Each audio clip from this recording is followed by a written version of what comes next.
نفسك في تمرين بول جباره ويبقى ظهرك شكله حلو قوي وعريض، يلا بينا هدللك الشامل لتمرينه البول. اول حاجه العبها سحب ارضي بالتو هاند، ايدي ضيقه الطريقه دي اهو، واقفل كده وركز ان ركبتي تبقى مفروده متنيه سنه بسيطه اهو، مش مفروده قوي، واقفل على لوح الكتف وما تمرجعش اهو. هجيب قد ايه؟ هجيب اول مجموعه مجموعتين في 30، بعد كده حسب هدفك بقى، بعد كده 4 في 12 بما انهم تسخين يعني، عشان النهارده تمرينه فتاكه. يلا بينا على اللي بعده. اللي بعده سحب عالي، يلا بينا الطريقه دي اهو. ولو دي مش عندك يفضل انها تبقى عندك، لو مش عندك العب بالمسطره العاديه بس تبقى واسع اهو، واقفل كده قوي، اقفل كده قوي ها، واعمل كنترول قوي يا شباب على لوح الكتف وظهر. الطريقه دي برضه 4 في 12. يلا اللي بعده، يلا يا رجاله اللي بعده. الطريقه دي هقف كده اهو واتمرجح بالطريقه دي، بصوا، وافرد جناحي. عايزك تطير يا بطل، افرد جناحك يا بطل. 4 في 12 برضه.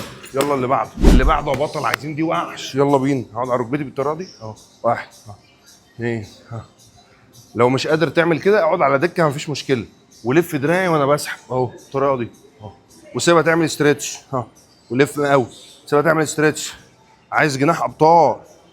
4 في 12 يا بطل، انجز. يلا اللي بعده، اللي بعده هنلعب ريفرس لات بول داون، ايدي معكوسه، ركزوا عشان اللاتس، وامسك واسع شويه اهو الطريقه دي اهو.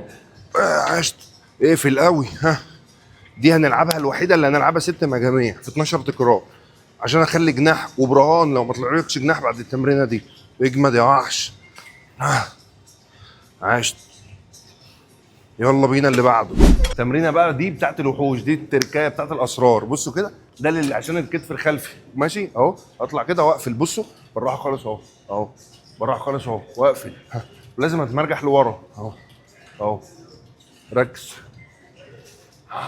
عشت يا بطل. لازم اللفه دي يا شباب، بصوا اهو، تحسوا انها في اهو وحوش. انا عارف ان انتوا اجمد مني طبعا. عشت. يلا اللي بعده، ده اهم تمرين للترباس. يلا بصوا يا رجاله اهو، اطلع قدام خطوه الترباس كده ورجلي واسعه اهو، اطلع عذبه اهو، اطلع لفوق ها. عشت. اطلع لفوق. عشت. اطلع لفوق. عشت. اطلع. عشت ها. عشت. 10 رجاله، عايز وحوش. يلا بينا، ده اخر تمرين. اتمنى ان التمرينه تفيدكم، ولسه اللي بعده ناخد تمرينه تجميع بقى للباي عشان يبقى كده كله تمام، يبقى البول انتهى. بصوا ايدي هتبقى كده، واطلع بالطريقه دي يا شباب اهو، والف عشان استهدف الدراعي كله. انا كده كده هاخد دراعي في يوم لوحده، بس انا هاخده النهارده يوم البول اهو. عشت يا بطل. دبابه ولا مش دبابه؟ ابعت لي وانا اقول لك انت عايز ايه بالظبط، وايه التمارين اللي تفيدك واللي ما تفيدكش، وايه البدايل بتاع كل حاجه. ان حبكم في الله.